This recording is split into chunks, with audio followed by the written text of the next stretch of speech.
Hi quotes. അങ്ങനെ കോഴിക്കോടത്തെ next രാവിലെ തന്നെ നമ്മൾ ഇറങ്ങി കോഴിക്കോട് ബീച്ചിലേക്ക് പോയി. കോഴിക്കോട് ബീച്ചിൽ നമ്മൾ കടകളൊക്കെ അടിച്ചിട്ടൊക്കെ ഉണ്ടായിരുന്നു. കാരണം അന്ന് നല്ല മഴയൊക്കെ ആയതുകൊണ്ട് റെഡ് അലേർട്ട് ആയിരുന്നു. അപ്പൊ അതുകൊണ്ട് കുറെ കടയും തുറന്നിട്ടുണ്ടായിരുന്നില്ല. ആകെ 2-3 കടകൾ മാത്രം തുറന്നിട്ടുണ്ടായിരുന്നുള്ളൂ. അപ്പൊ നമ്മൾ തുറന്ന കടയിൽ നിന്ന് ഒരു കോഫിയും ചായയൊക്കെ കുടിച്ച് അവിടെ നേരെ ഇറങ്ങി എവിടെ പോവാൻ, വയനാട് പോവാൻ. അങ്ങനെ പോണ വഴിക്കൊക്കെ നല്ല മഴയായിരുന്നു. റോഡിലൊക്കെ വെള്ളം പൊങ്ങിയ റോഡൊക്കെ ഫുൾ ബ്ലോക്ക് ആയിരുന്നു. അങ്ങനെ വയനാട്ടിലേക്ക് പോണ വഴിക്ക് നമ്മൾ ഒരു ഹോട്ടലിൽ കയറി ബ്രേക്ക്ഫാസ്റ്റ് കഴിച്ചിട്ടാണ് പോയത്. നല്ല പൊറോട്ടയും ചിക്കൻ കറിയും പിന്നെ പുട്ടും മീൻകറിയൊക്കെ വാങ്ങി കഴിച്ചിട്ടാണ് പോയത്. നല്ല ടേസ്റ്റ് ഉണ്ടായിരുന്നു. നല്ല ഫുഡും അടിപൊളിയായിരുന്നു. അങ്ങനെ ഒരു ഉച്ചക്കായപ്പോഴത്തേക്ക് നമ്മൾ താമരശ്ശേരി ചുരമൊക്കെ കയറി. അങ്ങനെ ചുരത്തിലെത്തിക്കാൻ നമ്മൾ മറക്കാതെ ചെയ്യണ കുറച്ച് കാര്യങ്ങളുണ്ട്. നമ്മൾ ഓർലിക്സ് വാങ്ങിക്കൊടുക്കും, പിന്നെ കാടമുട്ട വാങ്ങിക്കും. അങ്ങനെ അല്ലറ ചിലർ എന്തെങ്കിലുമൊക്കെ വാങ്ങി കഴിച്ചിട്ടാണ് നമ്മൾ ചുരത്തിൽ നിന്ന് പോകാറുള്ളൂ. അങ്ങനെ ചടങ്ങുകളൊന്നും മുടക്കിയില്ല. അങ്ങനെ നമ്മൾ കുറെ നേരം ചുരത്തിലൊക്കെ നിന്ന് വ്യൂ ഒക്കെ കണ്ട് ഫോട്ടോസും വീഡിയോസും ഒക്കെ എടുത്ത് പയ്യാണ് പോയത്. കാരണം നമ്മൾ എപ്പോഴും വരുന്നില്ലല്ലോ. പിന്നെ വയനാട്ടിലെ ക്ലൈമറ്റ് ഒരു രക്ഷ ഉണ്ടായിരുന്നില്ല. അടിപൊളി ക്ലൈമറ്റ് ആയിരുന്നു. അത്യാവശ്യം മഴയുണ്ടായിരുന്നു നമ്മൾ എത്തിയപ്പോൾ. പിന്നെ നല്ല കോടമഞ്ഞൊക്കെ വന്നിട്ട് ഫുൾ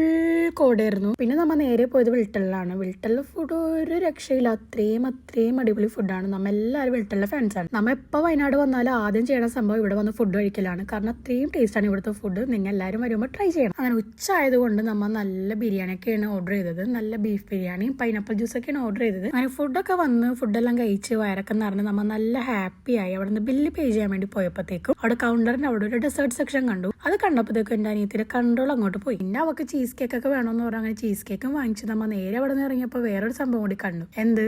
കുനാഫ. അത് കണ്ടപ്പോഴത്തേക്ക് പിന്നെ അവൾക്ക് അതും വേണമെന്നായി. അങ്ങനെ അതും വാങ്ങിക്കൊടുത്തിട്ടാണ് നമ്മൾ നേരെ ഇറങ്ങിയത്. പിന്നെ നമ്മൾ നേരെ പോയത് മുത്തങ്ങയിലാണ്. മുത്തങ്ങയിലുള്ള ഒരു കസിന്റെ വീട്ടിലാണ് നമ്മൾ അന്ന് സ്റ്റേ ചെയ്തത്. പക്ഷെ നമ്മൾ നേരെ തന്നെ കസിന്റെ വീട്ടിലേക്കല്ല പോയത്. നമ്മൾ ആദ്യം തന്നെ പോയത് എങ്ങാടെന്ന് വെച്ചാൽ ഗുണ്ടൽപേട്ടിലേക്കാണ്.